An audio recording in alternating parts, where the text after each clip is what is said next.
I will now update you on some of the key events over the last 24 hours. I'd first of all like to thank the media, yourselves here, for the sensitivity that was shown yesterday.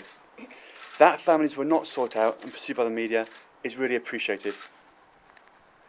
Given the charges you have now heard today, you can imagine the very sensitive issues that are being dealt with and the pressure on families in Plymouth.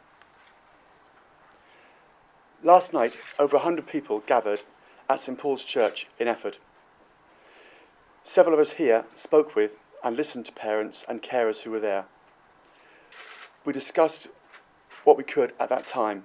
There are many questions we could answer and many that we couldn't.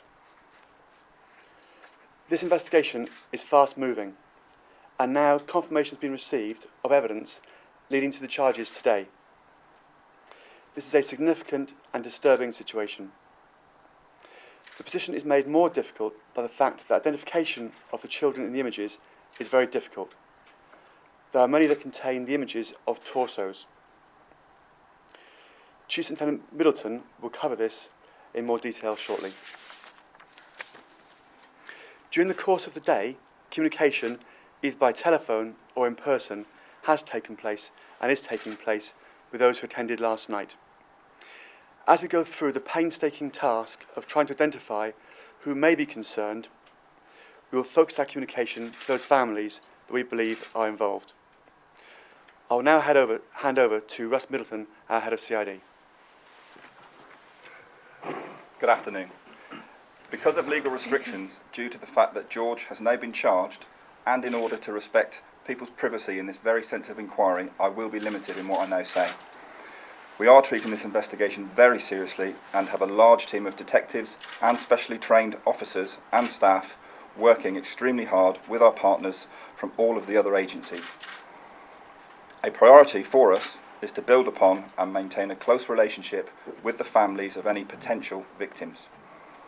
We are also focusing on our attempts to identify the children contained within the images. This is a very difficult task due to the nature of those images. At this time, we have been unable to identify any individual children, and it is right to say that some images may never be identified.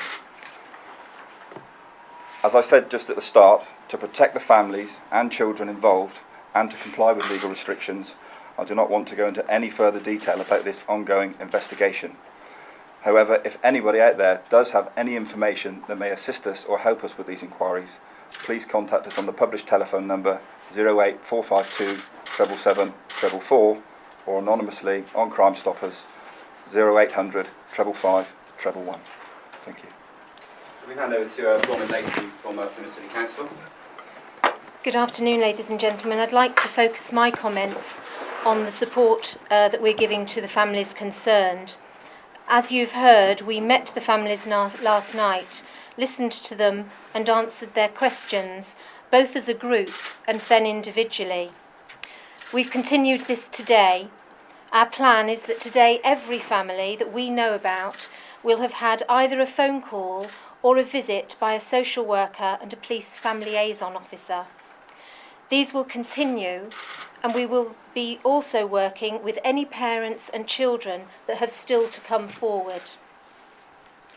In addition, a support line is in place, staffed by social workers, educational psychologists, health visitors, and other health professionals. The local Children's Safeguarding Board has activated a multidisciplinary team of professionals, staff, who will coordinate our response to whatever the children, the parents and their carers need. Good afternoon. As Bronwyn has already said, our key concern at this stage is to ensure that we provide support to the children and families involved. NHS Plymouth are working with their partners to ensure that we provide the right support in response to those individual needs of both children and their families. Services from across the health community, including child health services at the hospital, community and mental health services for both children and adults, are being geared up in preparation to respond to the specific individual needs of those children and families.